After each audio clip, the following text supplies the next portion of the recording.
안녕하세요. 배대코팀 최종 발표 앞부분을 맡은 산업경영공학과 박윤식입니다. 저희 팀은 유튜브 댓글과 좋아요 수를 이용하여 스마트폰 기종별 여론을 파악할 수 있는 제작사 혹은 고객 대상 홈페이지 개발을 하였습니다. 발표 순서는 다음과 같습니다. 프로젝트에 대한 개괄적인 소개, 이에 대한 공통적인 전처리, 그리고 방법론 중심으로 여론에 대해 어떤 분석을 진행하였는지를 순서대로 설명드리고 마지막으로 홈페이지 화면과 피드백 내용을 보여드리겠습니다. 이 중에서 유사 제품 추천 부분까지 제가 발표하고 이후 뒷부분은 송고은 양이 이어서 하겠습니다. 첫 번째로 프로젝트의 내용에 대해 설명드리겠습니다. 저희 팀 프로젝트 내용은 중간 발표 때 수정이 되었던 그대로 유튜브 댓글과 좋아요 수를 이용해 스마트폰 기종별 반응과 여론을 분석하는 것입니다. 이를 위해 위에 나오는 16개 기종에 대한 최대 영상 20개가 되도록 모든 댓글을 크롤링하였고 총 개수는 약 20만 개 정도 수집하였습니다. 이에 대해 워드클라우드, 워투백, 닥투백, LDA, 감성 분석 등을 이용해 다양한 분석을 진행하였고 감성 분석을 위해서는 좋다 싫다에 대한 정보가 레이블링 되어 있는 네이버 영화 리뷰 데이터를 추가로 사용하였습니다.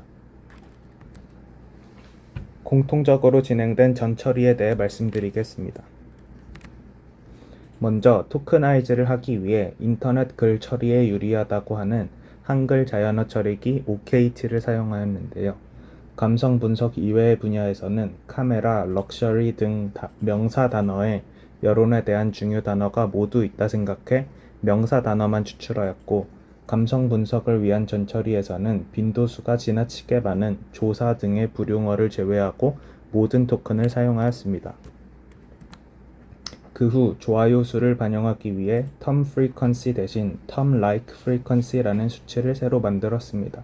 좋아요 수 0개 받은 댓글을 무시하지 않기 위해 좋아요 수에 더하기 1을 해주어 term frequency로 생각하고 반영을 하였습니다.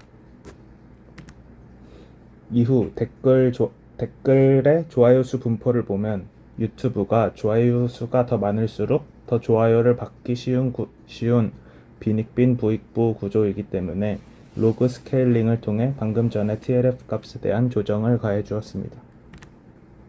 첫 번째 여론 분석 방법인 워드클라우드입니다. 워드클라우드에서는 제품을 다큐먼트로 생각해 TF-IDF를 계산해 주어 이를 워드클라우드로 나타내 제품마다의 특색이 있는 여론이 무엇인지 파악해 보고자 하였습니다. 하지만 실제로 워드클라우드를 그려보니 그림과 같이 안 버벅거리와 같은 여론 파악에 그나마 도움이 되는 단어도 보였지만 대부분의 TF-IDF 값이 높게 나오는 단어들은 소수의 유튜버들만 사용하는 은어들이 많아 여론 파악에 방해가 많이 되었습니다. 이에 대한 이유는 오른쪽 그래프에서 보여지는데 기존의 TF-IDF 같은 경우 IDF 부분이 로그 스케일을 따라 자주 등장하는 단어에 페널티를 주기 때문에 한두 개의 다큐먼트에서만 등장한 단어에 지나치게 많은 메리트를 주게 되는 것입니다. 따라서 모든 기종에 대해 같은 유튜버의 댓글을 모으지 않는 이상 유튜버들의 은어가 많이 포함될 수밖에 없는 구조였습니다. 따라서 저희는 두 단계에 걸쳐 다큐먼트 프리퀀시에 대한 페널티를 완화시키는 시도를 해보았습니다. 첫 번째 시도로 먼저 IDF를 리니어 스케일을 따르게 바꾸어 페널티의 편차를 줄이는 시도를 해보았고 그 후 IDF 페널티를 아예 주지 않는 경우도 시도를 해보았습니다. 그 결과에 대한 대표적인 워드클라우드 예시입니다. 갤럭시 A30에 대한 그림인데 보시다시피 페널티를 주지 않았을 때 저희가 생각하는 갤럭시 A30의 특징과 여론이랑 가장 잘 맞는다고 생각되어지는 보급, 가격, 최적화 등의 유의미한 단어들이 많이 보였습니다. 따라서 워드클라우드 시작하는 TLF만 사용한 워드클라우드를 사용하기로 채택하였습니다. 그 결과에 대한 대표적인 워드클라우드 예시입니다.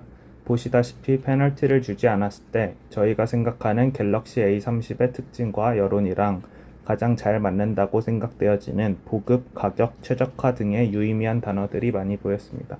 따라서 워드클라우드 시각화는 TLF만 사용한 워드클라우드를 사용하기로 채택하였습니다. 워드2백 분석입니다. 앞서 워드 클라우드에서 반영된 상위 TLF 기준 상위 100개의 단어들에 대해 워드2백으로 좌표를 표현함으로써 단어 간의 관계를 파악하고 또 나아가 각 제품들이 형성하는 워드 클라우드 간의 관계를 파악했습니다. 시각화 방법은 매트랩과 텐서보드 두 방법으로 해보았고 홈페이지에는 텐서보드 시각화 방법을 채택했습니다. 텐서보드 시각화 결과는 발표 후반부에 홈페이지와 함께 보여드릴 예정이며 이번 장에서는 TLF가 워드 클라우드의 워드2백 결과를 매트랩에서의 시각화하여 보여드리겠습니다. 워드2백의 알고리즘은 다음과 같습니다. 먼저 댓글에 대해 명사만 추출하여 워드 클라우드에 사용된 100개의 단어와 이에 대한 TLF, IDF 값을 웨이트로 사용하기 위해 받아옵니다. 그 후 각 제품에 대하여 모든 토큰을 스킵그램으로 낮은 차원에 임베딩 시킵니다. 그 후 모든 단어 중에서 워드 클라우드에 사용된 단어의 좌표와 웨이트를 매칭시킵니다. 이에 대한 시각화를 해줍니다. 3차원상에서 단어의 크기가 웨이트에 비례하도록 출력하였습니다.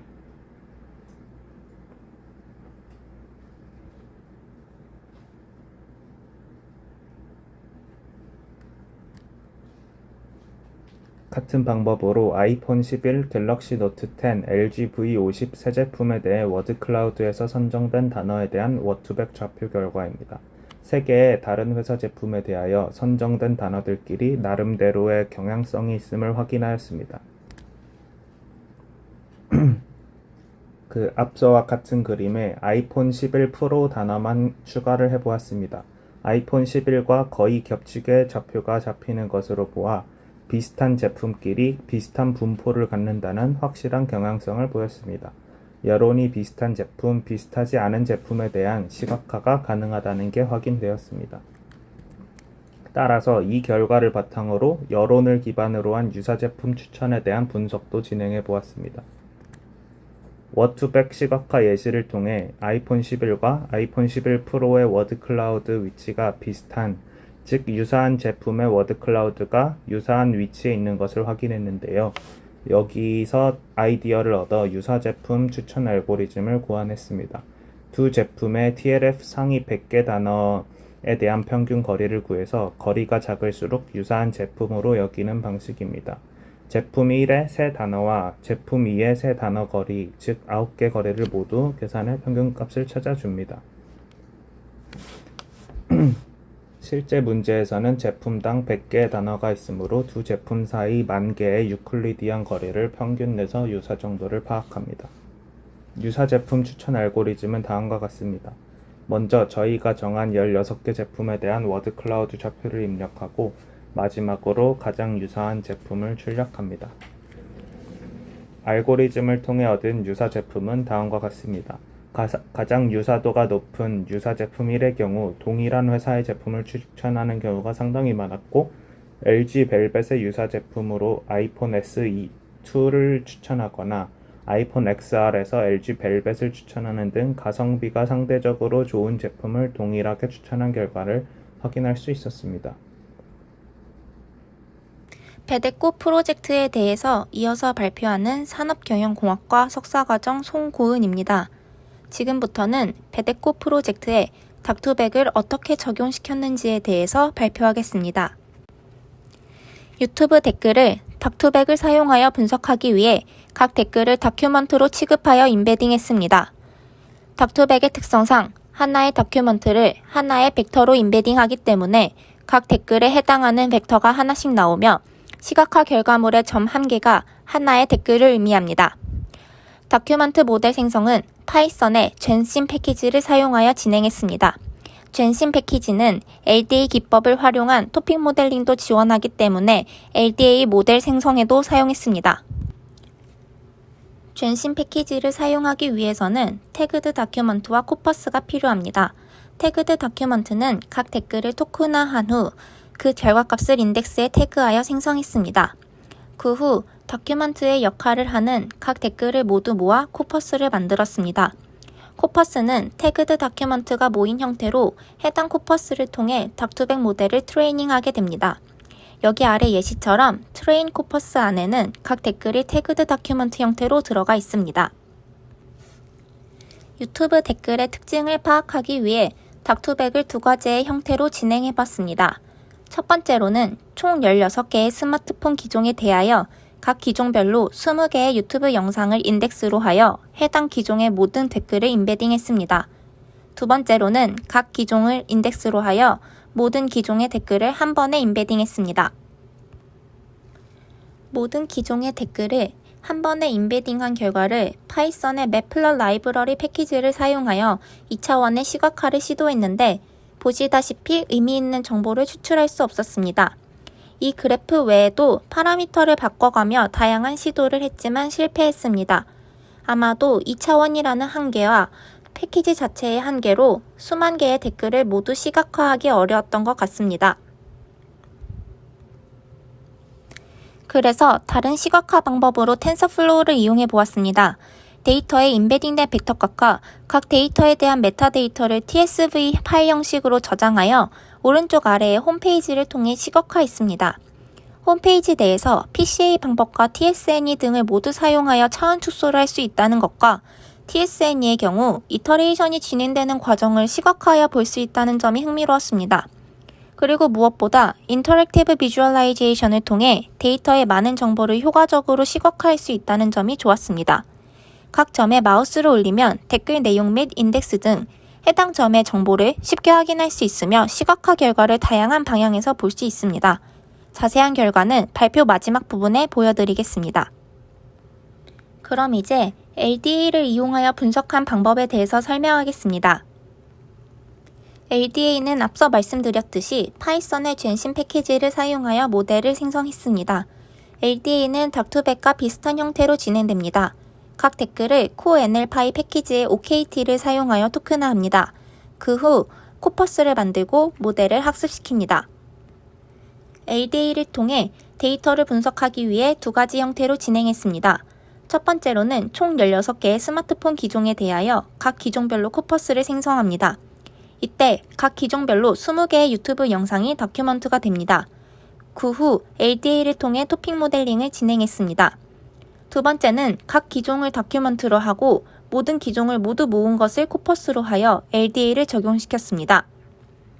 LDA 결과를 시각화하기 위해 두 가지 방법을 사용했습니다.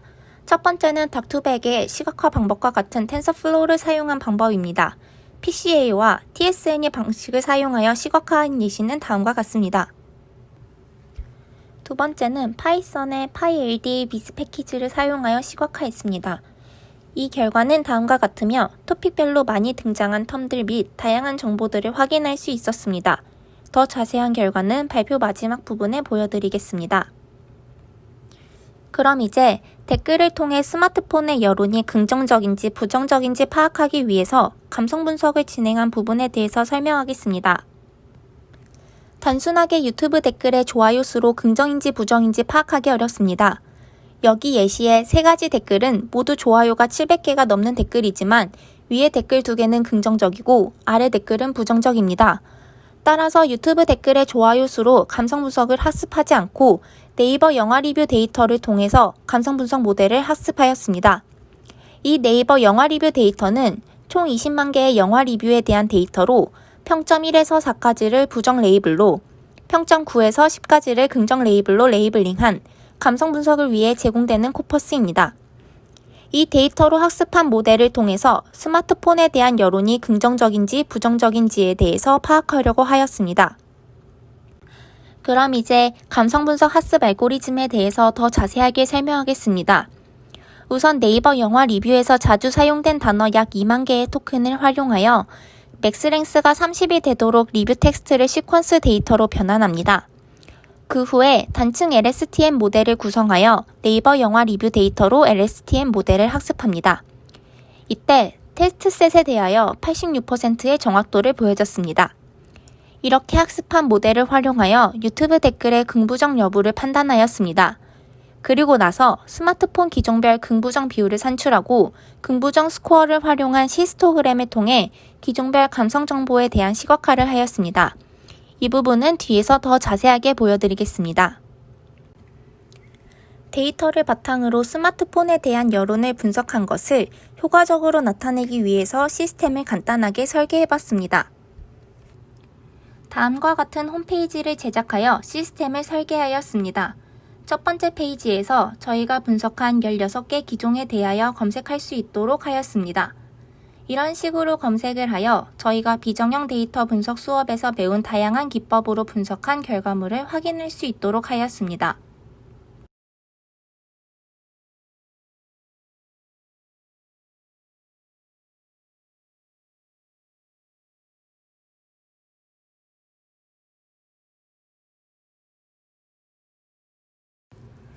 이렇게 16개의 기종 중에서 한 가지만 골라 자세하게 설명하도록 하겠습니다. 갤럭시 노트 10에 대해서 검색을 해보면 제일 처음으로 갤럭시 노트 10의 유사 제품이 갤럭시 S10과 아이폰 11인 것을 확인할 수 있습니다. 다른 갤럭시 노트 시리즈를 포함하여 학습하였다면 다른 노트 시리즈가 유사 제품으로 나왔겠지만 다른 노트 시리즈를 포함하지 않았기 때문에 두 제품이 유사 제품으로 나온 것 같습니다. 그리고 갤럭시 S10과 아이폰 11은 출시 시기가 비슷하고 이 세 가지 기종은 카메라 개수가 많아진 모델이었습니다. 저도 실제로 스마트폰을 구매하려고 하였을 때 이 세 가지 기종 중에서 고민을 했었는데 결과가 이렇게 나와서 신기했습니다. 그리고 이 아래에는 갤럭시 노트 10에 대한 워드 클라우드와 감성 분석한 부분을 출력하였습니다. 워드 클라우드 부분에 보면 갤럭시, 삼성, 노트, 디자인, 카메라, 아이폰과 같은 토큰에 대한 TLF 값이 높은 것을 확인할 수 있습니다. 그리고 오른쪽의 감성 분석 부분을 보면 갤럭시 노트 10에 대한 부정 비율이 29%, 중립이 34%, 긍정이 36%로 나름 긍정적인 반응을 보이고 있다는 것을 알 수 있습니다. 그리고 감성 분석에서 감성 분석 스코어가 가장 높은 댓글 2개와 가장 낮은 댓글 2개를 보여주고 있습니다. 긍정 댓글 중에 첫 번째 댓글은 긍정적인 댓글이 맞긴 하지만 스마트폰에 대한 긍정적인 반응이기보단 유튜브 영상에 대한 긍정적인 반응이었습니다. 두 번째 댓글은 스마트폰에 대한 긍정적인 반응이었습니다. 부정 댓글 중에 첫 번째 댓글은 부정적인 댓글이긴 하지만 스마트폰에 대한 부정적 반응이 아니라 유튜브 영상에 대한 부정적 반응인 것을 알 수 있습니다. 두 번째 부정적인 댓글은 스마트폰에 대한 부정적인 반응임을 알 수 있습니다. 이렇게 감성 분석을 하였을 때 댓글에 대한 긍부정 여부는 잘 판단하였으나 결과를 확인해보니 스마트폰에 대한 긍부정 여부도 있지만 유튜브 영상에 대한 긍부정 여부도 있어 정확하게 스마트폰에 대한 반응만을 모으지 못한 점이 살짝 아쉬웠습니다. 그럼 이제 닥투백을 적용한 결과 부분을 보겠습니다. 이렇게 각 점에 마우스를 올리면 댓글 내용 및 인덱스, 해당 점의 정보를 쉽게 확인할 수 있고 시각화를 다양한 방향에서 이렇게 볼 수 있습니다. 홈페이지 내에서 PCA 방법과 TSNE 방법을 모두 사용하여 차원 축소할 수 있다는 것과 TSNE 경우 이터레이션이 진행되는 과정을 시각화할 수 있는데 우선 이 부분은 PCA 방법으로 시각화한 부분이고요. 그리고 이제 TSNE 부분을 보면 이렇게 이터레이션이 진행되는 것을 확인할 수 있습니다.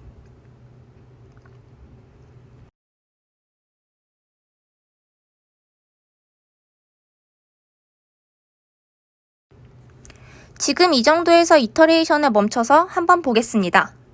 여기 부분에 보면 조금 모여있는 것을 알 수 있습니다. 이 부분에 대한 댓글을 확인해 보면 인트로나 영상 중간에 대한 웃긴 반응에 대한 댓글이 대부분입니다. 그리고 이 부분도 나름 모여있는 것처럼 보이는데요. 유튜브의 20개 영상 중에 하나의 영상에 대한 댓글이 이렇게 모여있는 것을 확인할 수 있습니다. 다른 영상들의 댓글은 섞여있는 반면 이 영상은 좀 따로 나와 있는 것으로 보아 다른 영상과의 차이점이 있다는 것을 추측할 수 있습니다. 이런 식으로 닥투백이 잘 학습된 것을 나름 확인할 수 있었습니다. 그럼 이제 월투백 부분을 보겠습니다. 월투백 부분은 좋아요 상위 100개에 대한 댓글의 토큰에 대해서만 시각화하였습니다. 월투백도 닥투백과 동일하게 PCA와 TSNE 방식으로 확인할 수 있습니다. PCA로 표현하였을 때 이렇게 단어들이 분포되어 있는 것을 확인할 수 있고 TSNE를 눌러보면 이렇게 학습이 됩니다. 학습하고 나니 이렇게 점점 두 개로 나뉘어진다는 것을 확인할 수 있습니다. 그럼 이제 마지막으로 LDE 부분을 설명하겠습니다. LDE 결과를 확인해보면 1토픽과 3토픽이 가깝게 위치하고 있는 것을 알 수 있고 2는 좀 따로 떨어져 있는 것 같고 그리고 이 나머지 토픽들이 가깝게 위치하고 있는 것을 확인할 수 있습니다. 이렇게 가까이 있을수록 유사한 토픽을 가지고 있는 것이고 멀리 있을수록 유사하지 않은 토픽을 가지고 있는 것입니다. 여기 1토픽과 3토픽을 보면 대부분 조사로 이루어져 있는 것을 알 수 있습니다. 그리고 2토픽은 영상 리뷰에 대한 토큰들로 이루어져 있는 것을 알 수 있습니다. 그리고 나머지 토픽들은 기능에 대한 단어들로 이루어져 있는 것을 확인할 수 있습니다. 이런 식으로 저희가 배운 다양한 분석 기법들의 결과물을 보여주기 위해서 홈페이지를 제작하였습니다. 그럼 마지막으로 중간 발표 피드백에 대해 답변하겠습니다. 다양한 피드백이 있었는데 이 중에서 몇 개만 언급하도록 하겠습니다.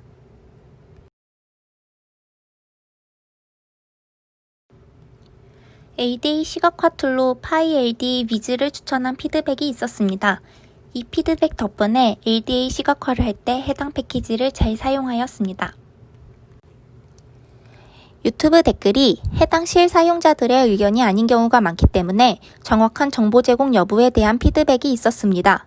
저희는 핸드폰 구매 예정자의 의견도 중요하므로 기업 입장에서 마케팅에 충분히 활용할 수 있다고 생각하였습니다.